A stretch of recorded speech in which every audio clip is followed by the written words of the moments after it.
Em 2013, quando eu tinha cerca de 17 anos, minha família estava visitando uma casa.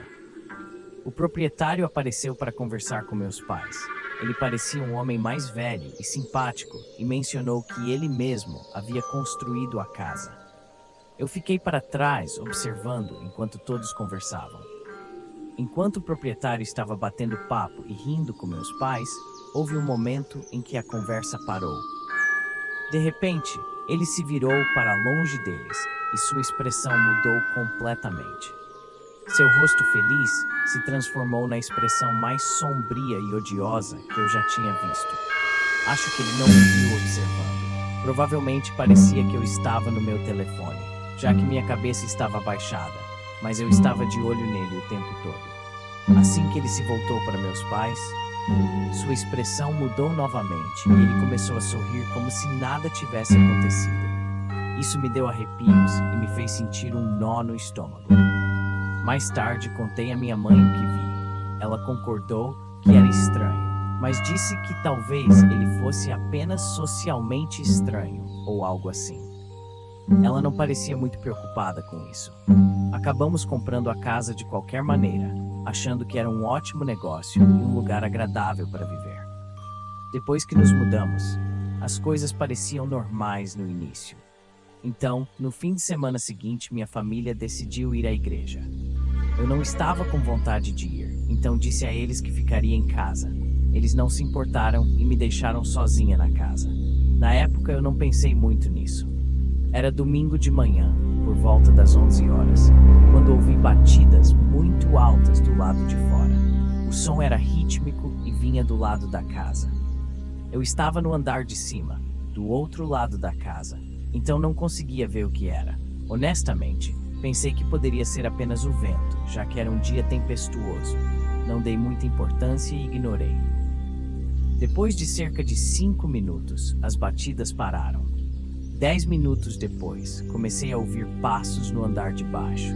Parecia alguém andando pela casa. Eu podia ouvir cadeiras sendo movidas, armários da cozinha sendo abertos e até mesmo a porta da geladeira sendo aberta.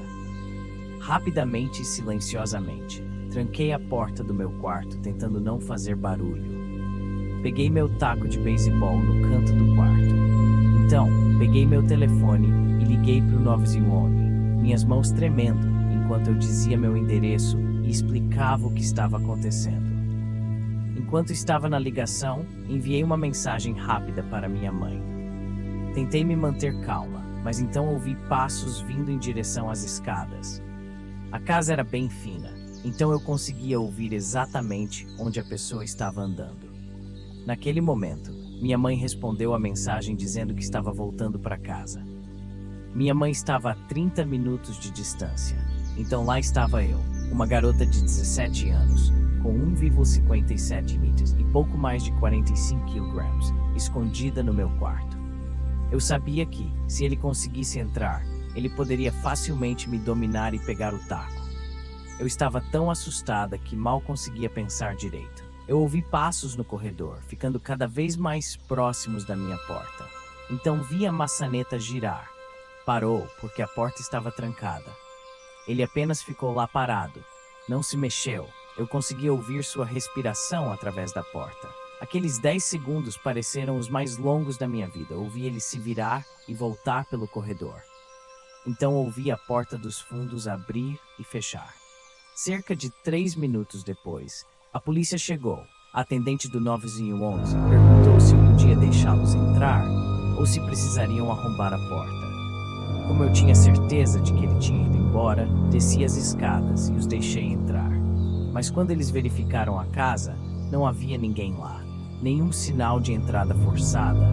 Nada. Nada mesmo. Era como se ele tivesse simplesmente desaparecido. Quando minha mãe chegou em casa, ela olhou para meu padrasto e perguntou se ele havia trocado as fechaduras. Ele disse que não. A parte mais assustadora e o que realmente provou minha história foi o corredor. Minha mãe tinha acabado de passar o aspirador naquele dia, então estava impecável.